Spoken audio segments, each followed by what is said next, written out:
Hi everybody, welcome to my session zero of my Ironsworn solo play.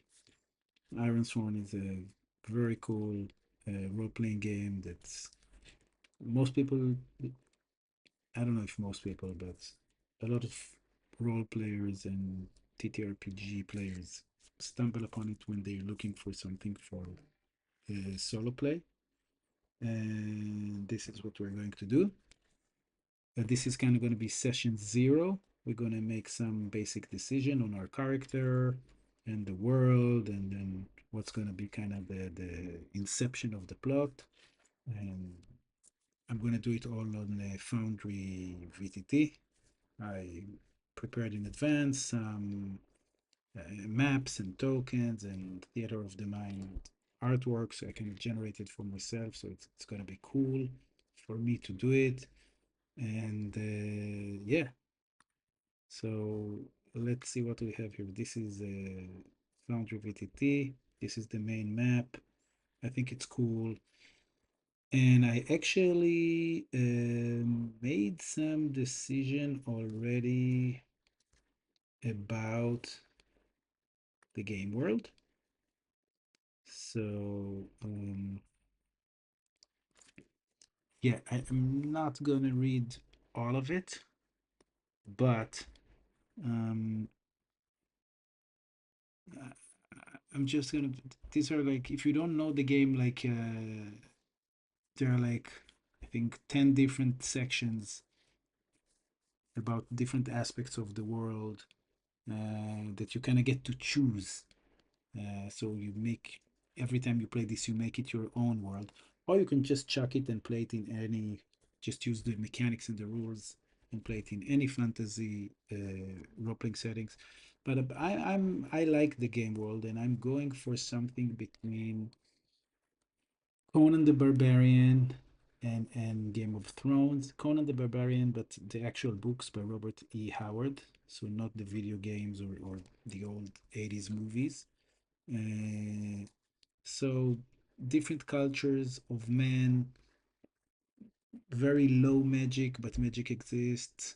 Some creatures, horrors, beasts. I think it lends well. The Ironsworn kind of lends well. So let's just go over it. I'm not going to read everything line by line, but the old world. So the setting here is like this place that you see on the map here.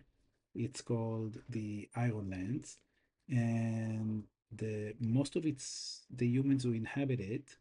They are not the natives of this land. They came few generations ago, and the firstborn is what they're called. The natives of this land are actually elves and giants and primordials, which are kind of like these elementals, and then there's like beasts and horrors and monsters that roam the world.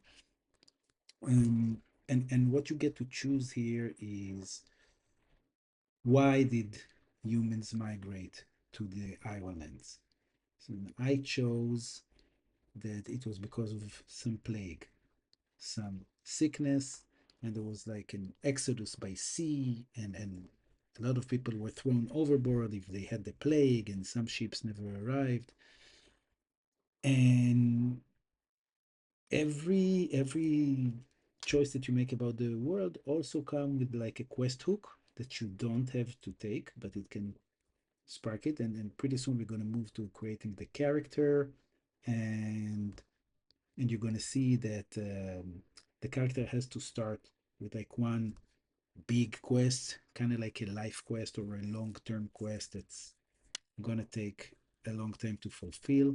And then there's going to be like some immediate quest that's maybe kind of connects to why the story begins now. Why does it begin? Mm, where it begins. And so in this case, the quest book is, there is some settlement that is stricken by disease. It kind of looks like similar to that plague from the old world, but it doesn't kill the victim, it changes them.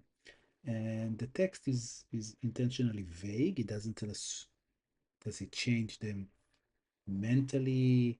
Is it a mutation? Does it give him a magic power? But what is this new disease? And why do you, it means me, my character, swear to seek out the cure? We can choose to either take this quest hook or not. So, Iron, which is kind of dominant part of this. Why is it called the Iron Lands?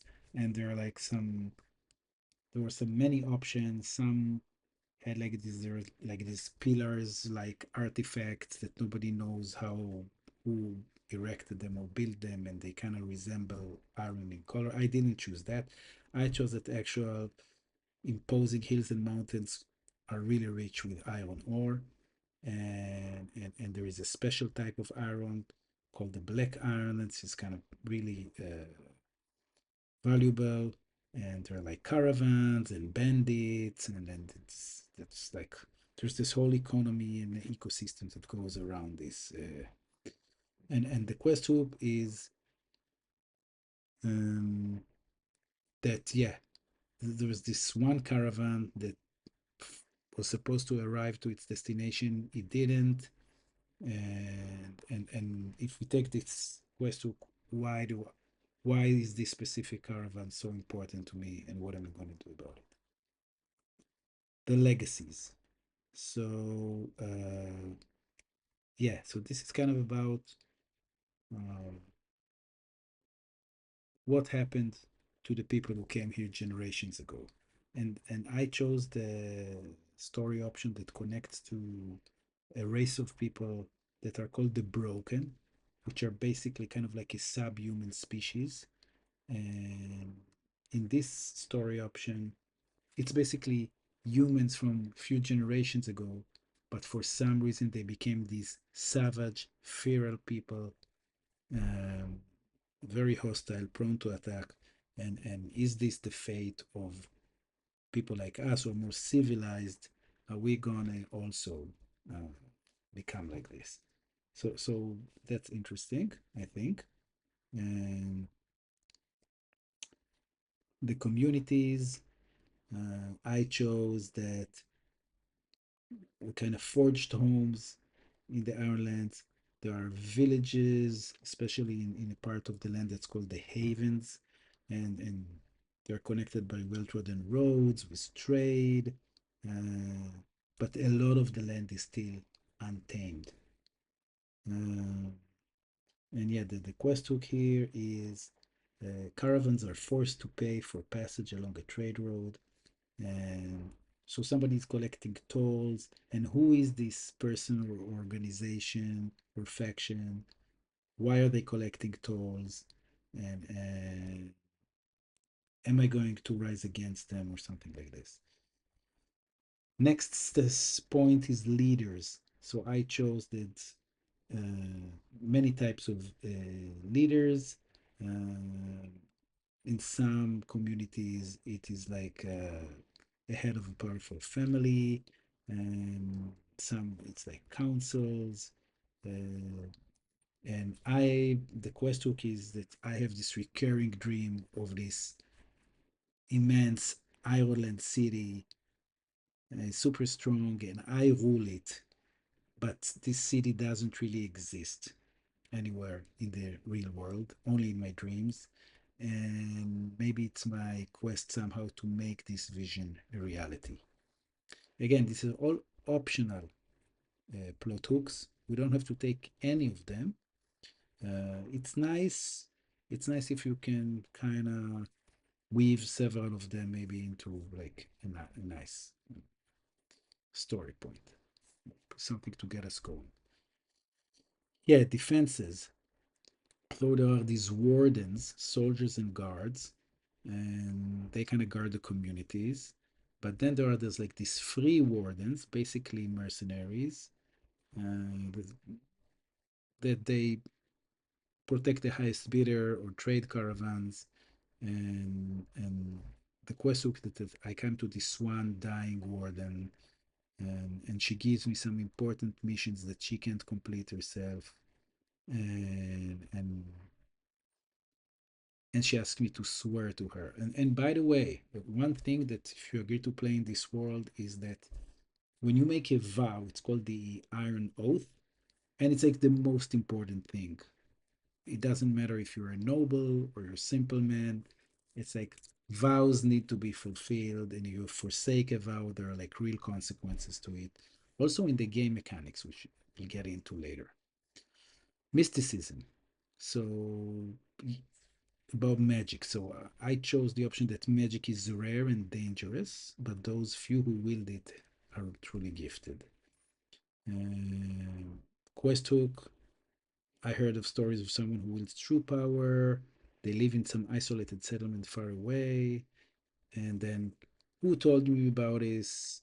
Who is this person? Are they feared, respected? Why do I swear to seek them out? Do I want to kill them? Do I want their help? Whatever. That's something for us to work with if we choose to. Religion. I chose that the people of the lands worship gods old and new. Um, and people use prayer for comfort. Um, and then there is some Ironlander, if we choose that quest to, that wants to make this big fancy pilgrimage, and what basically quest is about this. Where is he want to go?